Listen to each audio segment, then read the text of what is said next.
আসসালামু আলাইকুম, কেমন আছেন সবাই? আশা করি ভালো আছেন। ওয়েব ডিজাইন বাংলা টিউটোরিয়ালে এই পর্বে আপনাদের সবাইকে জানাই স্বাগতম।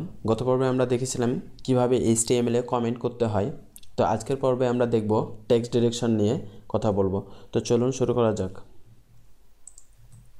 তার জন্য আমাদের একটা ফাইল লাগবে, সেই ফাইলটা আমরা ক্রিয়েট করে নিয়েছি বরাবরের মতোই, এবং সেই ফাইলটাকে আমরা নোটপ্যাড দিয়ে ওপেন করে নিয়েছি এবং সেই ফাইলটা আমরা ব্রাউজারে রান করে নিয়েছি।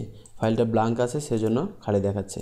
আমরা এখন টেক্সট ডিরেকশন নিয়ে কথা বলবো। তার জন্য আমরা একটা পি ট্যাগ নিচ্ছি এবং পি ট্যাগের ভিতরে আমরা এখানে একটা টেক্সট দিয়ে দিচ্ছি, দিস ইজ প্যারাগ্রাফ।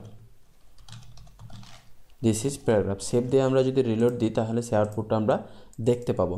আমরা এখন যেটা দেখব সেটা হচ্ছে ডিরেকশন, টেক্সটের ডিরেকশন কিভাবে চেঞ্জ করতে হবে।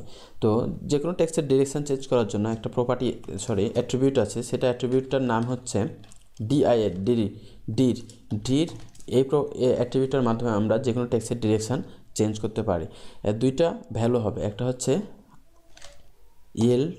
Left to right. Left to যদি রাইট দেন তাহলে টেক্সটটা হচ্ছে আপনার লেফটেই থাকবে, রাইট থেকে লেফটে আসবে, মানে সে লেফটে থাকবে। এবং আরেকটা ভ্যালু আছে, সেটা হচ্ছে রাইট টু লেফট, ARTL। এটা যদি দেন তাহলে এই টেক্সটটা হচ্ছে বাম দিক থেকে ডান দিকে চলে আসবে। এই যে বাম দিক থেকে ডান দিকে চলে আসছে। তো আমরা এইভাবে ডির অ্যাট্রিবিউটের মাধ্যমে আমরা ডিরেকশানগুলো টেক্সটের চেঞ্জ করতে পারছি। বাট টেক্সটটা আসছে বাম দিক থেকে ডান দিকে চলে আসছে, কিন্তু টেক্সটের পরিবর্তনগুলো, টেক্সটের ডিরেকশানগুলো এখানে ঘটেনি। টেক্সটগুলো এখান থেকে দিস ইজ প্যারাগ্রাফ এইভাবেই আছে, বাট এদিক থেকে আসেনি। তো আমরা ওই সিস্টেমটা যদি করতে চান তাহলে এখানে আরেকটা HTML এ আমরা ট্যাগ পাবো, সেটা আমরা পি নেওয়ার পর এখানে নিব BDO। এই ট্যাগটা আমরা নিব। এটা হচ্ছে ডাবল ট্যাগ, এদিকে হচ্ছে এখানে হচ্ছে স্টার্টিং ফ্রম আর এটা হচ্ছে এন্ডিং ফ্রম। ভিডিওর কাজটাই হচ্ছে আপনার টেক্সটটাকে পরিবর্তন করা। আমরা যদি এই টেক্সটটাকে আমি কপি করার পর আমি যদি এখানে পেস্ট করার পর আমরা যদি এখন এখানে কোনো কিছুই দিলাম না, সেভ দেওয়ার পর আমি যদি রিলোড দিই তাহলে আমরা ডান দিকেই দেখতে পাবো।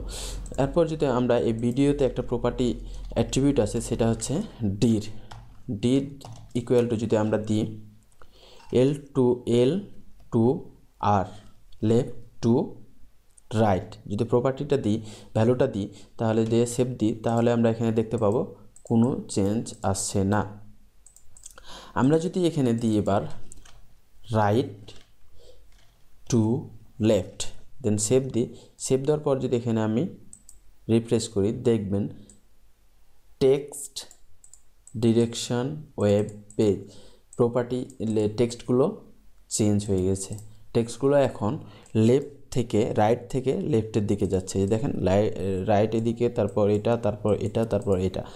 এটা আসছে। এইভাবে অ্যাকচুয়ালি টেক্সটের ডিরেকশানগুলো চেঞ্জ করতে হয়। আপনি যদি শুধু টেক্সটটাকে এইখান থেকে ডান দিক থেকে বাম দিকে নিয়ে যেতে চান তাহলে ডির ইউজ করবেন। যে কোনো ট্যাগের ভিতরে ডির ইউজ করে দুইটা প্রপার্টি, রাইট টু লেফট এবং লেফট টু রাইট প্রপার্টি দিলে আপনি ডান দিক থেকে বাম দিক বা বাম দিক থেকে ডান দিকে নিয়ে আসতে পারবেন।